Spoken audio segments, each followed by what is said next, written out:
할렐루야. 예, 오늘도 귀한 예배에 하나님께 영광 돌리기에 오신 성도님들을 환영하고 축복합니다. 오늘 이사야 18장의 말씀을 가지고 우리가 의지해야 할 것이라는 제목으로 함께 은혜를 나누려고 합니다. 이번 한 주간은 계속 비 소식이 있더라고요. 근데 요즘에 날씨 요정이라는 얘기 들어보셨나요? 저도 최근에 듣게 됐는데 계속 비가 오는데 이 사람이 어디를 가면 거긴 날씨가 좋은 거예요. 네. 지금 밖에 비 안 오죠? 여기 날씨 요정들이 다 모여 계신 것 같습니다. 네. 오전에 날씨가 이렇게 좋기도 했다가 비가 오기도 했다가 뭐 그렇게 했었는데 예전에는 뭐 기상청 체육대회 날 비가 온다더라 이런 말이 농담으로 있을 정도로 일기예보를 하는 것이 힘들었습니다. 그런데 지금은 너무 잘 맞는 것 같아요. 어제와 그제만 하더라도 계속 비가 내렸죠. 그래서 비가 와서 뭐 어딜 가도 자유롭지도 못하고 또 넘어질까 봐 조심스럽기도 하고 또 찝찝하고 그러셨을 텐데요. 저는 아니었습니다. 저는 설교를 준비하거나 말씀을 묵상할 때 제가 되게 좋아하는 환경이 있어요. 그 환경이 뭐냐면 저는 비를 맞지 않는 상태에서 비 내리는 것을 보면서 이렇게 따뜻한 아메리카노를 한 잔 마실 수 있는, 너무 좋아하거든요. 안 어울리나요? 네. 그런데 어제하고 그제하고 비가 왔잖아요.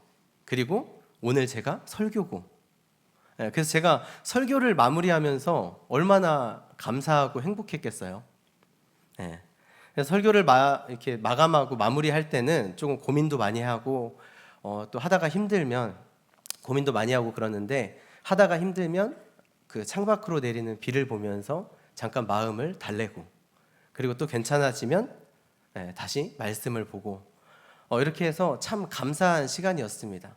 그래서 제가 그 감사한 마음을 가지고 오늘 말씀을 전할 때 여러분들의 심령 가운데도 하나님의 충만한 은혜가 임하기를 간절히 소망합니다. 자, 오늘 본문은 구스에 관한 예언의 말씀입니다. 먼저 오늘 본문에 앞서 말씀의 배경을 잠깐 설명해야 될 것 같습니다. 여러분 구스에 대해서 알고 계십니까? 구스는 애굽의 남쪽 나일강 상류 지역에 자리하고 있는 국가였습니다. 지금의 지도로 보면 수단과 에디오피아 지역을 이야기하고 있습니다. 그 나일강 상류에 자리하고 있던 이 구스는 당시 지중해와 중동과 아프리카의 문명의 교류가 이루어지는 그런 중심지 역할을 하고 있었습니다. 그렇다는 것은 뭐 농업, 예술, 뭐 정치, 종교, 공업 뭐 이런 모든 것들이 다 활발하게 잘 이루어지고 있었던 그런 곳이라는 것입니다. 그러니까 물자와 지식이 교류하던 무역의 중심지였다는 것을 이야기하기도 합니다. 그런데 이 구스의 전성기를 이끌었던 피안키 왕이 자신의 왕국을 강화하기 위해서 애굽을 정복하고자 합니다. 애굽을 정복하기 위해 군사를 일으켰고 사신을 파견해서 애굽의 지방 관리들을 만나면서 그들과 동맹을 맺고 회유하기도 하고 이런 방법들을 썼습니다. 그래서 이 피안키 왕의 계획은 성공했고 애굽을 정복하게 되었습니다. 그리고 애굽의 제25왕조를 이 구스가 세우게 되는 거죠. 그런데 그 당시에 구스의 군사력을 넘어서는 나라가 있었습니다. 그게 바로 아수르였습니다. 그래서 구스는 아수르를 견제하기 위해서 주변 국가들과 동맹을 맺고자 하죠. 이러한 구스의 역사 가운데 오늘 본문은 아수르를 견제하기 위해서 팔레스타인 지역에 위치하고 있는 유다에게까지 와서 사절단을 보내고 그 상황을 맞이하고 있는 그런 상황이 오늘 말씀의 배경입니다. 그래서 오늘 말씀을 한번 돌아가 보면 1절 말씀 한번 보도록 하겠습니다. 슬프다 구스의 강 건너편 날개치는 소리나는 땅이여. 슬프다라는 말로 18장 말씀을 시작하고 있는데 자, 구스의 모습이 이사야 선지자의 눈에는 슬프게 보였다라는 것입니다. 하나님을 알지도 못했고 또 언제 아수르가 침략할지도 모른다라는 두려움에 주변 국가들을 돌아다니며 동맹을 요청하고 있는 그런 모습들이 이사야 선지자의 눈에는 불쌍하게 보였습니다. 이러한 인간적인 방법은 하나님의 주권 앞에 아무 의미가 없기 때문입니다. 하나님의 주권은 우리가 생각하는 것 그리고 이들이 생각하는 것을 훨씬 뛰어넘는 것이었습니다.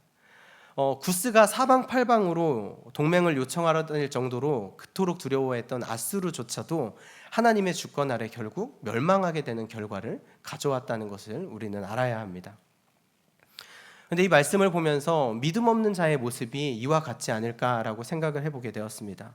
우리가 하나님을 절대적으로 의지하지 못하게 되면 우리도 위기 앞에, 어려움 앞에 세상의 방법을 찾고 불안한 가운데 살게 되는 것입니다. 그러나 하나님을 절대적으로 의지하는 사람들은 세상의 위기 앞에 흔들리지 않는 줄 믿습니다. 세상 사람들은 어려움과 위기를 만났을 때 그 어려움과 위기를 대하는 우리의 자세들을 보면서 천하태평하다고 말을 하기도 하고요. 그 다음에 너는 걱정이 없어서 좋겠다라고 이렇게 조롱 섞인 말들을 하기도 합니다. 그런데 정작 우리는 그 누구보다 견고하고 평안한 삶을 살아가고 있지 않습니까? 그 이유는 우리의 삶의 주인이 하나님이시기 때문입니다. 하나님께서 우리와 함께 하시며 우리의 필요에 따라 채워주시고, 또 우리가 위로가 필요할 때는 위로를 해주시고, 또 우리가 지혜가 필요할 때는 지혜를 주시고, 그래서 우리가 하나님께 감사하게 되는 것이고, 또 나의 모든 삶을 하나님께서 주관하시며 가장 좋은 길, 선한 길로 인도하여 주실 것을 믿고 확신 가운데 평안한 삶을 살아갈 수 있는 것입니다. 당시 구스도 강대국이었습니다. 그런데 홀로 아수르와 전쟁을 하기에는 아수르가 너무 큰 강대국이었다라는 것입니다. 그래서 구스가 어떤 방법을 취하냐면 2절 말씀에 보면 갈대배를 물에 띄우고 그 사자를 수로로 보내며 이르기를, 이렇게 기록하고 있습니다. 나일강을 따라서 배를 띄워 보내는 방법으로 사절단을 파견합니다. 그리고 나일강을 끼고 있는 나라들을 이렇게 하나하나 만나면서 외교 동맹을 맺기 시작하는 거죠. 이러한 방법으로 온 유다에 온 구스의 사절단 앞에 이사야 선지자가 다시 돌아가기를 말하고 있습니다. 2절 후반절 말씀입니다. 민첩한 사절들아, 너희는 강들이 흘러나누인 나라로 가되 장대하고 준수한 백성, 곧 시초부터 두려움이 되며 강성하여 대적을 밟는 백성에게로 가라 하는도다. 여기서 민첩한 사절들, 강들이 흘러나누인 나라, 장대하고 준수한 백성, 강성하여 대적을 밟는 백성, 이 모두가 구스를 지칭하고 있는 말입니다. 그러니까 구스 사절단이 왔는데 구스 땅으로 다시 돌아가라라고 이렇게 말을 하고 있는 것입니다. 이사야가 구스에 대해서 이렇게 표현하고 있는 걸로 봐서 구스가 강한 나라였다는 것을 인정하고 있습니다. 그리고 이렇게 강한 나라가 유다와 동맹을 맺고자 할 때는 무언가 유다를 통해서 자신들의 유익을 가지려고 한다는 그런 생각을 이사야는 알고 있었습니다. 그 유익이 무엇이었냐면 유다가 구스의 방패막이 역할을 하는 거였죠. 아수르가 구스를 공격하기 위해서는 아수르는 여기 위에 있고 구스는 여기 밑에 있고 유다는 가운데 있거든요. 그래서 아수르가 이 구스를 공격하기 위해서는 유다를 지나와야 되는 것이었습니다. 그래서 자신들의 방패막이로 유다를 사용할 생각이었다라는 것이죠. 구스의 사절단이 자신들과 동맹을 맺고 아수르에 대적할 것을 요구하지만 하나님을 의지하는 유다는 굳이 이 구스와 동맹을 할 필요가 없었습니다. 어차피 아수르도 구스도 하나님의 심판의 대상이었기 때문입니다. 유다가 설령 구스와 동맹을 맺는다고 하더라도 아수르는 구스와 그 연합군의 손에 의해서 멸망당할 것이 아니었다라는 것을 이사야 선지자는 알고 있었기 때문입니다. 유다에게 손을 내밀어 동맹을 요청하는 구스는 유다 백성이 의지할 곳이 아니었습니다. 그럼 무엇을 의지해야 하나요? 하나님을 의지해야 되는 것입니다. 아수르에 두려워 떨고 있는 구스를 의지해서 무엇하겠습니까? 그들이 진정으로 의지해야 할 것은 바로 하나님이었습니다. 하나님만 의지하시기 바랍니다. 우리의 삶의 환난과 고난 가운데 다른 것을 의지할 이유가 없습니다. 내가 의지하려고 하는 세상의 것들은 결국 더 큰 어려움, 더 큰 대적을 만나면 나를 지켜줄 수도 없고 나에게 평안을 줄 수도 없습니다. 오직 하나님만이 나에게 완전한 안식처가 되시며 나를 지키시고 평안을 허락하시는 분이심을 기억하시기 바랍니다. 그래서 이사야 선지자는 동맹을 맺고자 찾아온 사절단에게 오히려 3절 말씀을 통해서 하나님의 메시지에 귀를 기울여야 할 것을 권고하고 있습니다. 3절 말씀에 보면 세상의 모든 거민 지상에 사는 너희여 산들 위에 기치를 세우거든 너희는 보고 나팔을 불거든 너희는 들을지니라. 이사야 선지자는 이 메시지를 통해서 구스의 생각이 잘못되었다라는 것을 알려주는 동시에 히스기야 왕과 유다 백성들에게도 하나님의 뜻에 귀를 기울여야 한다는 것을 말해주고 있습니다. 이사야 선지자가 이런 메시지를 전하는 데는 이유가 있었겠죠. 그게 바로 아수르에 대한 히스기야의 정책 때문이었습니다. 어떤 정책이냐면 히스기야의 왕은 아하스입니다. 아하스 왕은 친아수르 정책을 펼쳤습니다. 그래서 아수르와 친하게 지내면서 아수르에 조공을 바치기도 하고요. 그 다음에 우상 숭배를 도입하기도 했습니다. 그래서 성경에서는 이 아수르 왕을 게으른 왕, 하나님 앞에 죄를 많이 범한 왕으로 평가를 하고 있습니다. 반면에 히스기야 왕은 왕위에 오르자마자 종교개혁을 하고 함께 반아수르 정책을 펼치기 시작합니다. 그래서 어쩌면 구스의 이러한 동맹 제안은 자신이 펼치고 있던 반아수르 정책을 확실하게 할 수 있는 좋은 기회였을지도 모릅니다. 그런데 이사야는 구스의 사절단을 돌려보내면서 히스기야 왕과 유다 백성들에게 하나님만 의지해야 할 것을 다시 한번 강조하고 있다는 것입니다. 히스기야 왕과 유다 백성들이 하나님을 의지하지 않을 것이라고 생각해서 그런 것이 아니라 다른 곳으로 눈을 돌리지 않도록 사전에 차단을 하고 있는 모습입니다. 다시 말씀으로 돌아가서 3절 말씀을 보면 3절 말씀에선 기치와 나팔이 등장을 하는데요. 고대 전쟁에서 중요하게 알려야 할 것들이 있을 때는 깃발 또는 나팔을 사용했습니다. 산 위에 깃발이 세워진다던가 나팔 소리가 들린다는 것은 심각한 경고 또는 중요한 알림이 있다는 것을 의미했습니다. 세상의 모든 거민, 지상에 사는 모든 사람들에게 산 위의 깃발을 보고 나팔 소리에 귀 기울이라고 말하는 것은 하나님이 세상의 주권자가 되시고 이 전쟁이, 지금 너희가 하려고 하는 이 전쟁이 하나님의 손안에 있다라는 것을 말하고 있는 것입니다. 실제로 전쟁에 대한 하나님의 개입은 성경에서 나타나고 있습니다. 열왕기하 19장과 이사야 37장에서 이 전쟁에 대한 이야기를 하고 있습니다. 오늘 본문과 같은 시대의 상황입니다. 기원전 7세기 아수르의 사네립이라는 왕이 군대를 이끌고 유다를 침공하여 예루살렘을 둘러싸게 됩니다. 그리고 사네립은 열왕기하 19장 10절에서 뭐라고 말하냐면 내 하나님이 예루살렘은 아수르 왕의 손에 넘기지 아니하겠다는 말에 속지 말라, 이렇게 이야기를 합니다.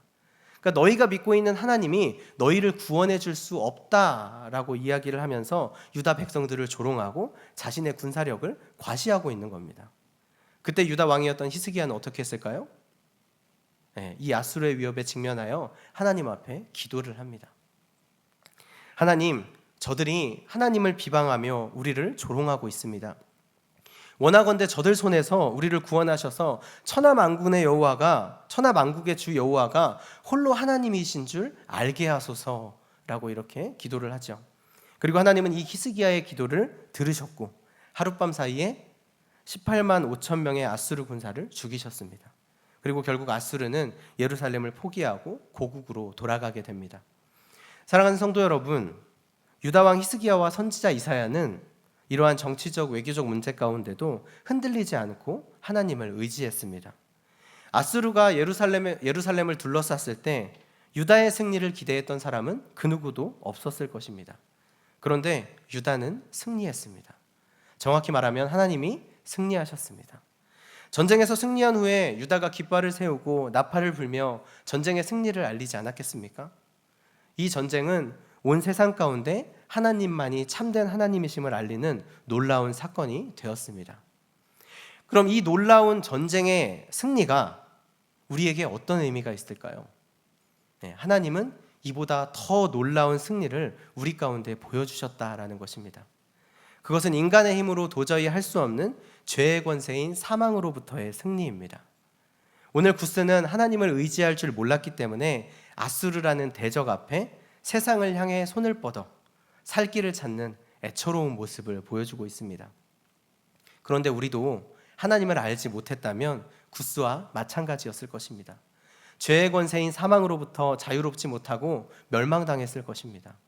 그러나 하나님께서 우리와 함께 하시며 하나님을 알게 하셨고 우리를 승리하게 만드셨습니다. 우리는 예수 그리스도로 말미암아 이 죄와 사망의 권세에서 승리하였고 우리는 승리의 깃발과 승리의 나팔을 갖게 되었습니다. 그 승리의 증표가 되는 깃발과 나팔이 바로 예수님의 부활입니다. 예수님의 부활을 통해 만천하에 하나님의 승리의 소식을 전하셨습니다. 예수 그리스도를 믿는 우리가 진정한 승리자인 줄 믿으시기 바랍니다. 자, 4절부터 보시면 심판하시는 하나님의 모습에 대해서 묘사를 하고 있는데 4절, 5절, 6절 말씀인데 4절 말씀만 한번 읽어보겠습니다. 여호와께서 내게 이르시되 내가 나의 처소에서 조용히 감찰함이 쬐이는 일강 같고 가을 더위에 운무 같도다. 하나님께서는 우리를 쬐이는 일광같이 가을 더위에 운무같이 감찰하신다라고 말씀하셨습니다. 이게 무슨 뜻일까요? 말이 어려워서 제가 현대인 성경을 한번 봤는데 현대인 성경에서는 이렇게 기록을 하고 있습니다. 내가 나의 거처에서 조용히 너를 지켜보겠다. 맑은 열기와 추수에 있을 때처럼 잠잠히 있겠다. 이런 뜻입니다. 하나님이 지금 유다의 상황을 조용히 지켜보시겠다라고 말씀을 하고 계십니다. 그런데 우리가 여기서 오해하면 안 되는 것이 조용히 지켜보신다는 것이 하나님이 일을 하지 않으신다는 것은 아니다라는 것입니다. 하나님께서는 가장 좋은 때를 기다리시며 우리의 상황을 면밀하게 살피고 계신다라는 것입니다. 즉 일을 하고 계신다라는 것이죠. 그런데 하나님께서 이렇게 우리의 삶 가운데 일하실 때 일하시는 하나님이 보이지 않는다면 어떻게 될까요? 하나님이 아무것도 안 하신다라고 생각을 하게 된다라는 겁니다. 그리고 그런 생각이 들면 어떻게 돼요? 우리가 시험에 들게 되죠. 아수르 군대가 예루살렘을 포위하고 하나님도 그들을 구원하실 수 없다고 조롱당했을 때 유다 백성들이 이러한 마음이 들었을지도 모릅니다. 그러나 하나님은 조용히 그들을 지켜보시다가 하나님의 때에 결국 그들을 승리자로 만드셨습니다. 마찬가지로 하나님께서는 우리의 삶 가운데도 동일하게 역사하십니다. 하나님께서 우리의 모든 부분을 감찰하시고 하나님의 계획대로 그 일들을 이루어 나가고 계신다는 것을 우리는 알고 있어야 합니다. 그래서 아까 말씀드린 것처럼 그럼에도 불구하고 하나님이 일하고 계시는 이러한 모습들이 우리의 눈에 보이지 않는다면 우리가 세상을 바라볼 때 어떻게 보이냐면 세상에서는 악인들이 득세하고 의인들이 핍박받는 그런 세상으로 보이게 됩니다. 그러나 악인들은 5절, 6절 말씀에 언급하고 있는 것처럼 하나님이 생각하시는 그 때가 오면 낫으로 연한 가지를 베며 퍼진 가지를 찍어버리는 하나님의 심판이 분명히 있다는 것입니다. 하나님의 때가 되면 하나님께서 이렇게 하실 것입니다. 5절 말씀에 꽃이 떨어지고 포도가 맺혀 익어갈 때라고 말하고 있습니다. 추수의 때와 같이 적절한 시기가 되면 하나님은 대적들을 심판하실 것입니다. 원치 않는 덩굴과 가지를 쳐서 산의 독수리와 땅의 들짐승의 먹이가 되게 하실 것입니다. 유다 백성들을 침략한 아수르의 군대가 대패하고 도망가는 그 모습에서도 우리는 하나님의 이러한 모습을 발견할 수 있습니다. 하나님은 아수르가 유다를 침공하고 예루살렘을 둘러싸고 포위할 때까지 그냥 두셨습니다. 가만히 지켜보고 계셨다라는 것입니다. 우리가 흔히 생각하는 하나님의 은혜는 어떻습니까? 아수르가 유다를 침략하기 전이라든지 침략한 직후에 전쟁의 승리를 통해서 나타나야 한다고 생각합니다. 그런데 하나님은 그 모습을 그냥 보고 계셨다라는 것입니다. 하나님이 생각하시는 그때가 아니었기 때문입니다. 그 이유가 무엇인지 우리는 알 수 없지만 하나님은 가만히 지켜보고 계셨습니다. 그리고 이제 끝났다라고 생각을 했을 때 하나님은 비로소 역사하셨습니다. 하룻밤 사이에 18만 5천 명이나 되는 군사를 죽이시고 유다 백성을 승리하게 하셨습니다. 완전한 승리로 아수르가 고국으로 후퇴할 수밖에 없도록 만드셨습니다. 이것이 하나님의 때에 하나님이 하시는 일이십니다. 이렇게 우리는 하나님의 결정적인 때를 기다려야 하는데 신앙생활을 하다 보면 자꾸 내가 생각하는 때에 하나님이 역사하시기를 바라는 실수를 하게 됩니다. 그런데 여러분, 사람의 생각은 실수를 하게 됩니다. 그리고 우리는 미래를 알 수 없습니다. 그런데 어떻게 내가 생각하는 가장 좋은 때가 그 가장 좋은 때라고 확신할 수 있겠습니까? 아닙니다. 그래서 우리가 모든 것을 다 알고 계시는 하나님의 때를 기다리는 것이 우리에게 더 유익한 것을 유익하다는 것을 기억하시기 바랍니다. 그리고 우리가 인내하고 기다리다 보면 전혀 예상치 못한 그때에 하나님께서 결정적으로 놀라운 역사를 나타내실 것입니다. 마지막 7절 말씀을 통해서 이사야 선지자는 하나님의 심판 이후에 놀라운 변화에 대해서 예언을 하고 있습니다. 열국의 백성이 만군의 여호와께 드릴 예물을 가지고 시온산에 올라오는 변화를 말하고 있습니다. 강성하여 대적을 밟는 백성, 누구를 이야기한다고 했죠? 구스, 동맹을 요청하고자 왔던 구스를 이야기합니다. 이 구스가 하나님을 왕으로 인정하고 따를 것이라고 말하고 있습니다. 비록 지금은 자신들과 동맹을 맺고자 더 큰 힘을 가지고 자신들에게 다가왔지만 결국 구스 사람들이 하나님을 찬양하며 예물을 들고 하나님을 찾아올 것이다 라는 것을 예언하고 있는 말씀입니다. 실제로 역대하 32장 23절에서는 이렇게 기록하고 있습니다. 여러 사람이 예물을 가지고 예루살렘에 와서 여호와께 드리고 또 보물을 유다 왕 히스기야에게 드린지라 이후부터 히스기야가 모든 나라의 눈에 존귀하게 되었더라. 이사야 선지자의 예언이 그대로 이루어지고 있다는 것을 우리는 볼 수 있습니다. 자, 말씀을 마무리하도록 하겠습니다. 오늘 구스의 사절단을 앞에 두고 하나님의 말씀을 전하고 있는 이사야 선지자의 예언의 말씀을 함께 나누었습니다. 사랑하는 성도 여러분, 세상의 모든 일들은 만군의 여호와 하나님의 계획하심 아래 이루어지고 있음을 믿으시기 바랍니다. 오늘 등장했던 아수르, 구스, 그리고 하나님의 백성이었던 유다, 그리고 주변 국가였던 블레셋, 모압, 암몬, 이런 모든 국가들이 하나님의 주권 아래 있음을 우리가 기억해야 합니다. 그런데 우리가 아수르를 의지하겠습니까? 구스를 의지하겠습니까? 아니면 다른 어떤 세상을 의지하겠습니까? 모두 아닙니다.